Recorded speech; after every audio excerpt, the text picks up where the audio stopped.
வணக்கம். சவுதி அரேபியாவினுடைய தென்புலத்திலே இருக்கின்ற நஜ்ரன் நகரத்தின் மீது ஹவுதி ஆயுததாரிகள் தாக்குதல். 11 பேர் படுகாயமடைந்திருக்கின்றார்கள். 4 வயது சிறு பிள்ளை முதல் படுகாயமடைந்திருக்கின்றார்கள். இதில் 7 பேர் சவுதி அரேபியாவை சேர்ந்தவர்கள், 4 பேர் வெளிநாட்டு பணியாளர்கள். அதில் ஒருவர் ஏமன் நாட்டை சேர்ந்தவர், 2 பேர் எகிப்து நாட்டை சேர்ந்தவர்கள், இன்னொருவர் பாகிஸ்தான் நாட்டை சேர்ந்தவர். இவர்களுடைய நிலை என்ன என்பது மேற்கொண்டு தகவலாக வெளிவரவில்லை. ஏமனில் இருக்கும் ஹவுதி ஆயுததாரிகள் மீது சவுதி அரேபியாவும் அமெரிக்காவும் இணைந்து கடந்த சில தினங்களாக தொடர் தாக்குதல்களை நடத்தி வருகின்ற நிலையில் இப்பொழுது இந்த தாக்குதல் நடைபெற்றிருக்கின்றது.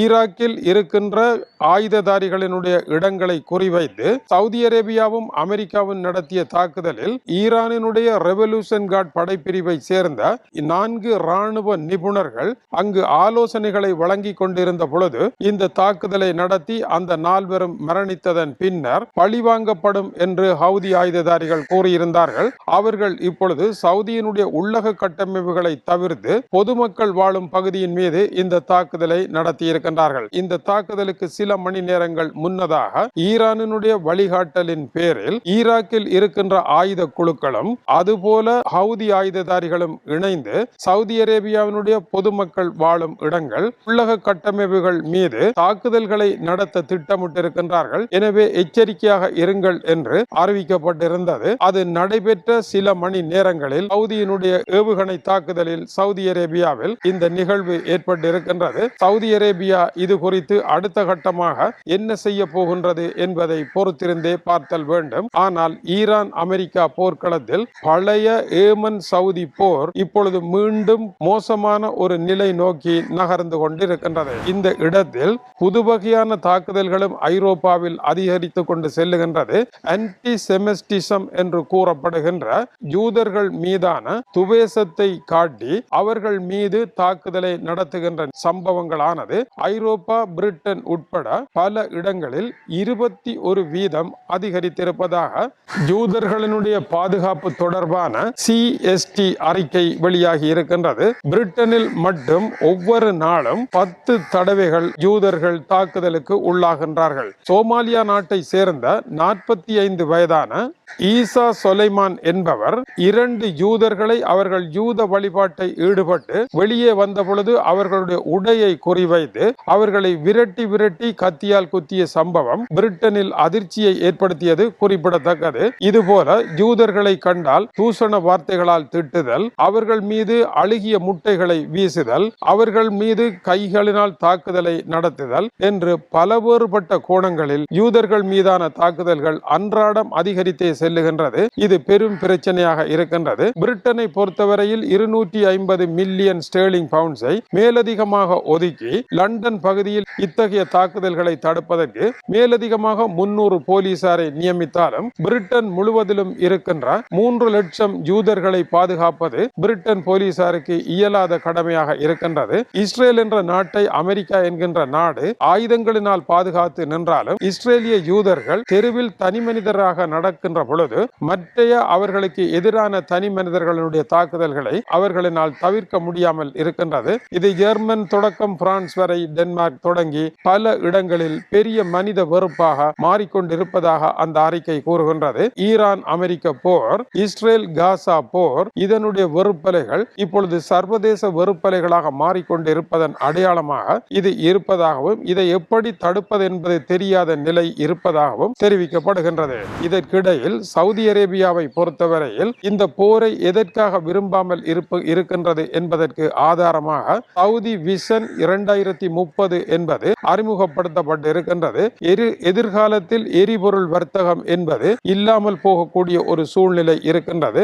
சவுதி அரேபியா அதன் பின்னரும் வளம் மிக்க ஒரு நாடாக இருக்க வேண்டுமாக இருந்தால் அமெரிக்காவில் இப்பொழுது எப்படி ஹாலிவுட் திரைத்துறையானது அமெரிக்க பொருளாதாரத்தின் ஆணி வேர்களில் ஒன்றாக இருக்கின்றதோ அதுபோல கணினி விளையாட்டுகளை விலைக்கு வாங்குவதன் மூலமாக சவுதி அரேபியா புதியதொரு கேம்ஸ் மையமாக மாற இருப்பதாக அறிவித்திருக்கின்றது. நேற்று Saudi Arabia EA electronic artificial என்கின்ற கேம்ஸ் நிறுவனத்தை முற்று முழுதாக $55 பில்லியன் விலைக்கு வாங்கிவிட்டது. இது உலகத்தின் 2வது பெரிய கொள்வனவாக இருக்கின்றது. இதற்கு முன் முன்னர் மைக்ரோசாப்ட் நிறுவனம் ஆக்டிவிஷன் பிளிஷர்ட் என்ற கணினி விளையாட்டை $69 பில்லியன் வாங்கியதன் பின்னதாக உலகத்தின் இரண்டாவது பெரிய கொள்வனவு இதுவாகும்.